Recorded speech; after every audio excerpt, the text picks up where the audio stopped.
give the floor to the distinguished representative of Pakistan, His Excellency Munir Akram, for his statement. Thank you, Mr. Chairman.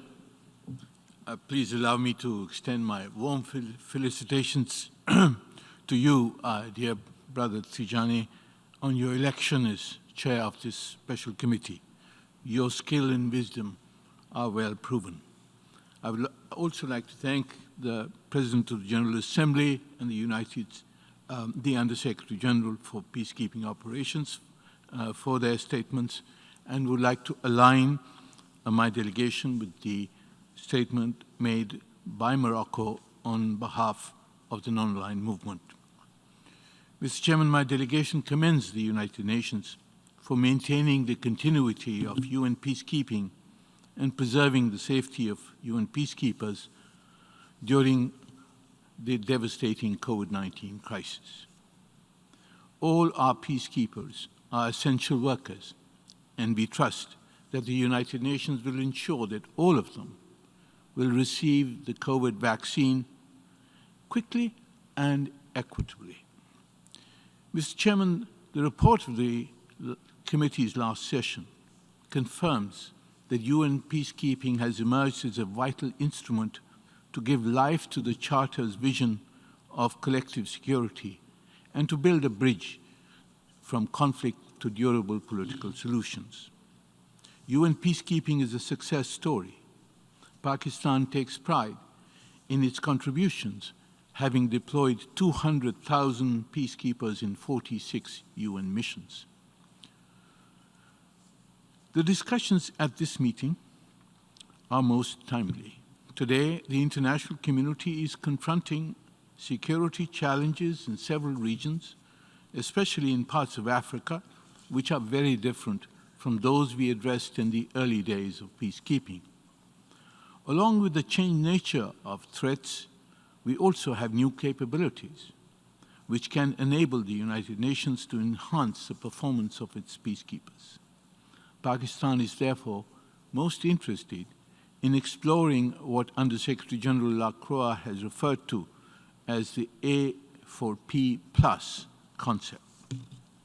Mr. Chairman, obviously, politics governs everything. The new threats we confront have political causes and ultimately political solutions. Obviously, the United Nations peacekeeping is not equipped to assume the responsibility to resolve such conflicts, insurgencies, and cross-border attacks.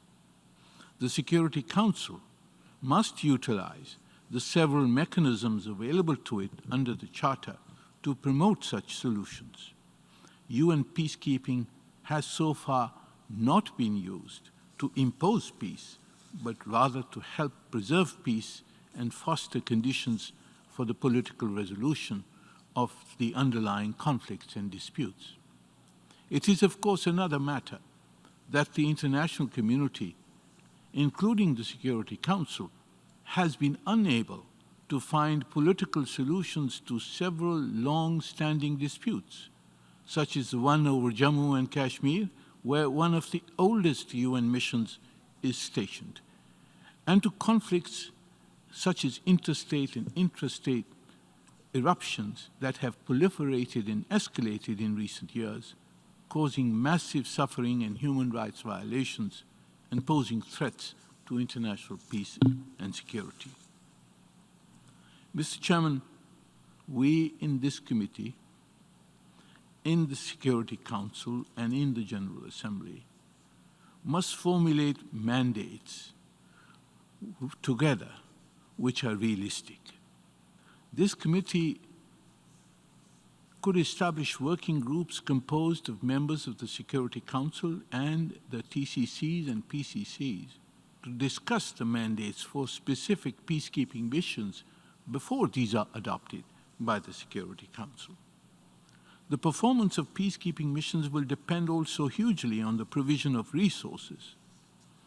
In the allocation of resources, a relevant question that ought to be posed is, what would be the cost of alternatives?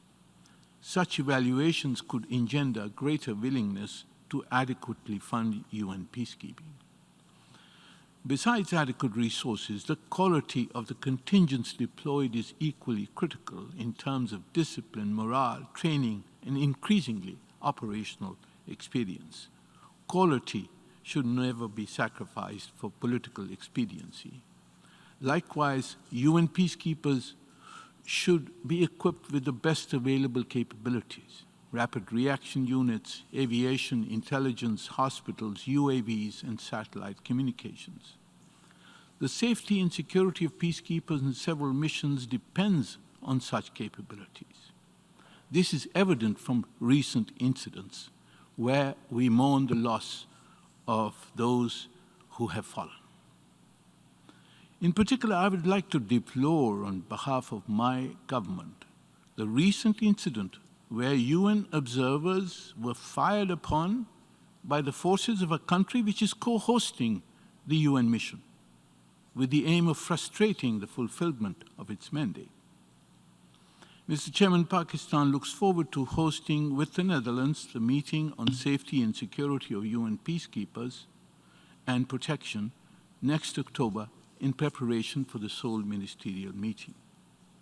It is obvious that the success of peacekeeping operation relies on partnerships with host countries, with neighbors, as well as regional organizations such as the African Union. There is, of course, greater need for clarity regarding the role of all actors involved in each situation. There is also a need to review where the capabilities of partners require to be reinforced. The model of hybrid missions where equipment and other capabilities are complementary could be improved and enlarged.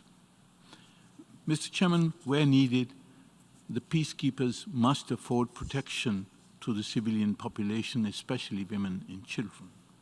The role of women peacekeepers is essential in all phases of peacekeeping, but especially in the protection of civilian populations.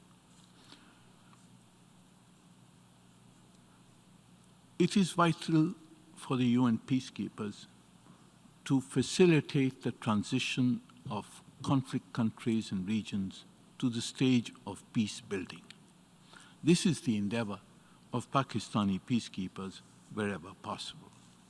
Mr. Chairman, the Pakistan delegation looks forward to our deliberations and to advancing the role of and effectiveness of UN peacekeeping and the cause of international peace and security.